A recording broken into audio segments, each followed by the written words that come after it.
8:45 at night, and I am working on the K5 Blazer. I've got my buckets dutifully collecting water. I was working on the Tornado. I found in the glove box, I'm going to disconnect the battery charger cable. I found something interesting in the glove box. I was just poking around the car.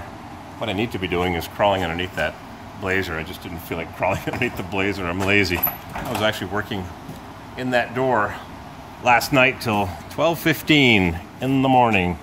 I opened up the glove box of the Tornado. I hadn't looked in here, and I found the owner's protection plan book from 1966, and there's a imprinted metal plate with the owner's name that bought it brand new, and then there's a bunch of documents here that show some guy.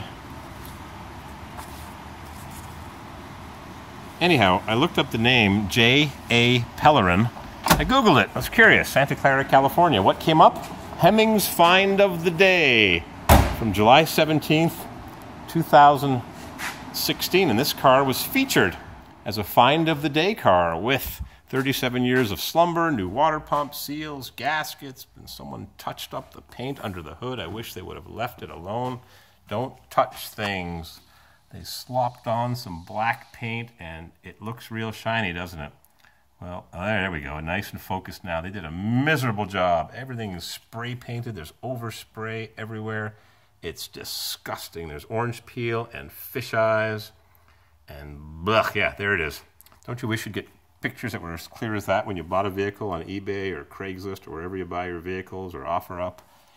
So I just drained the sludge out of the radiator, out of the brand new aluminum single tube radiator. That was what was in there, almost as bad as what was in the K5 Blazer.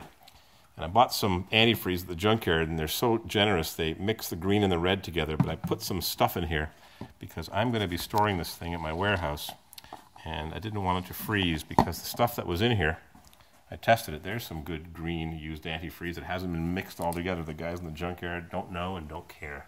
This stuff is yucky. I even put a couple of gallons of water in to try to rinse it through. Here's my antifreeze tester, and the stuff that was in here was good to plus 15, which might have been good enough, but maybe not. There's the ugly touch-up paint. Someone detailed the engine.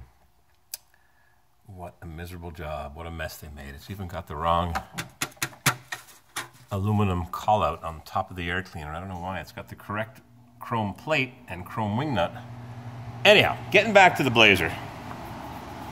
Lots of problems with this car. It's got a torn boot, which are really hard to find, and the idler arm is worn, and there's $70 for a new one, and I'm not happy with the guy I bought it from. Not happy at all.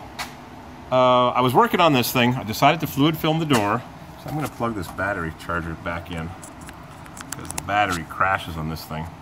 And the speaker wire fell off, so I recrimped that, and then I took the air gun and I blew out all the dust that was way down on the bottom of the seam of the door. 34 years of stuff. Because if you're going to fluid film it, you want to get into the nooks and crannies, because GMs are famous for rusting at the bottom of the doors. This one's got a touch of rust. So then I said, well, this upper hinge was cracked. The bronze bushing, which is now fallen out and somewhere on the floor in pieces. The bronze bushing was cracked and the pin was wearing on.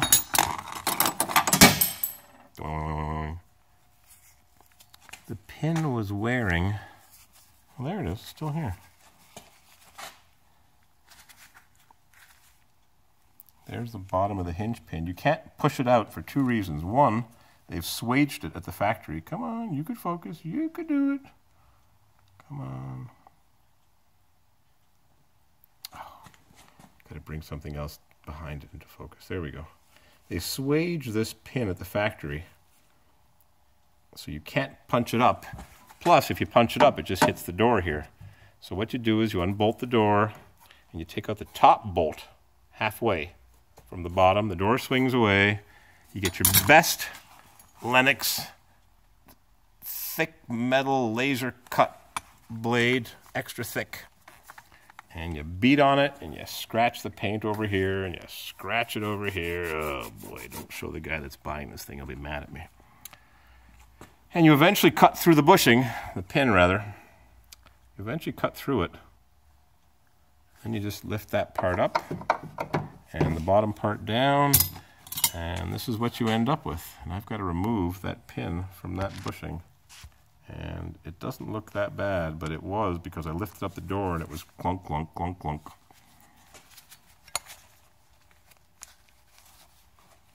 Let me set this right over here, and then I'll try and manipulate it for your observation.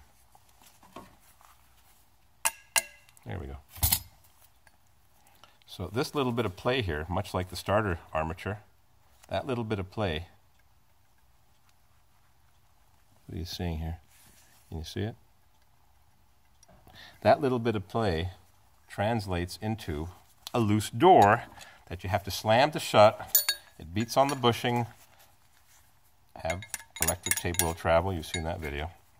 So there is the original hinge pin from 1984 or maybe even 83. It's not worn because it's hard steel, but the bronze bushing is actually in here and it's gone. So what I'm going to do is take my, let's see, can I take this with the extension cord? Yes. I'm going to carry you over here to my drawer of secrets. What I have in here is JB Weld that I never use anymore. I use the putty that looks like toothpaste kind of sort of. I've got a bucket of bushings that I've had for, I'm going to guess 1985, 15, 35 years I've had this container. And sometimes they just disintegrate and turn to mush. And in it, I've got some made in China bushings. I've got some Ford, these are General Motors, triple oversized bushings for when the hole is worn oval, but GM started using these from the factory in the larger hole.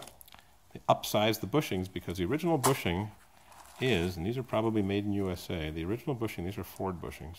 The original GM bushing, there's the oversized ones. Let me show you an original bushing. Don't know if it's this one. That's actually pretty thick. But the original GM bushings are really thin. Oh, here they are. Well, here's some Napa crap from, oh, made in USA. Look how thin that is. 1/16 of an inch. So if your hole is worn oval, you go to your Ford dealer and you buy these, which have a little thicker outer diameter and the exact same size inner diameter. And those are these right here. These are Ford bushings. I used to change these all the time. The Ford bushings are 50% thicker, much like Type M and Type L copper water pipe. I know it's not focusing well, but that diameter is twice as thick. And then you have the super triple oversize for when the hole is giant, and they've got serrations and they're steel, so they don't turn. But GM started using these as factory stock. So that's the long story. I'm going to change these. I got lots of them. I used to change them all the time. And here's a brand new pin. That could be a Ford pin or a Chevy. The cars are pretty similar in some respects. So I'm going to bring that over, and I'm going to put a new hinge pin on this door. Even though it closed really well, it wasn't touched. It hit my Have Electric Tape will travel striker perfectly.